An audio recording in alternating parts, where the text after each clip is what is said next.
Senator Faisal Vawda की press conference का मामला सुप्रीम कोर्ट ने अज खुद नोटिस ले लिया। चीफ जस्टिस की सरबराही में 3 रुकनी बेंच कल समाअत करेगा। जस्टिस इरफान सादत और जस्टिस नईम अख्तर बेंच का हिस्सा होंगे।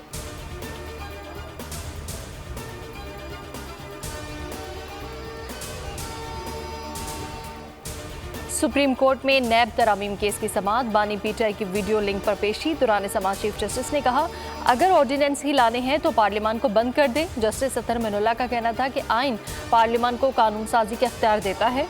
सदर और ऑर्डिनेंस दोनों ही पार्लियामान को जवाबदेह हैं। कहा, ऑर्डिनेंस मंजूरी के लिए पार्लियामान को ही भेजा जाता है। चीफ जस्टिस ने कहा, अगर सदर कहे मुझे रूल्स राइज चाहिए तो गाड़ी फ्राहम कर दी जाएगी। पार्लियामान बाद में मुस्तरद कर दे तब भी गाड़ी तो खरीदी जा चुकी होगी।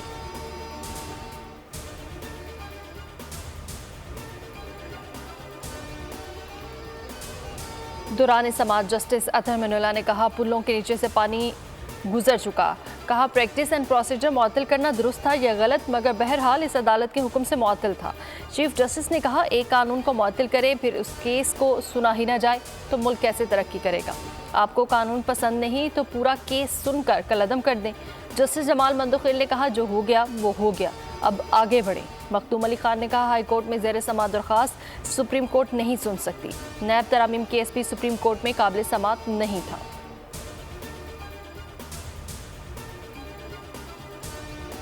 सुप्रीम कोर्ट में नैब तरामीम केस की समाअत गैर मुअय्यना मुद्दत तक के लिए मुलतवी। आइंदा समाअत बेंच की दस्तयाबी पर होगी।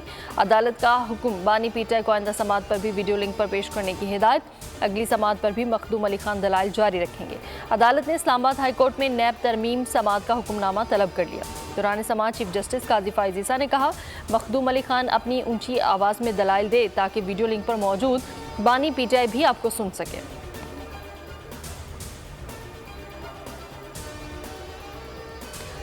और अब आप प्रॉक्सीज के जरिए जजेस को धमकियां दिलवाएंगे। जजेस की पगड़ियों को फुटबॉल बनाने की धमकियां दी जा रही हैं। जस्टिस अतर मनोला ने फैसल वावडा की प्रेस कॉन्फ्रेंस का मामला उठा दिया। कहा, आपने ये भी करना है तो कर लें। एक हुकूमती सैनिटर ने भी यही बात कही है। अटॉर्नी जनरल बोले, गुफ्तगू तौहीन आमेज थी।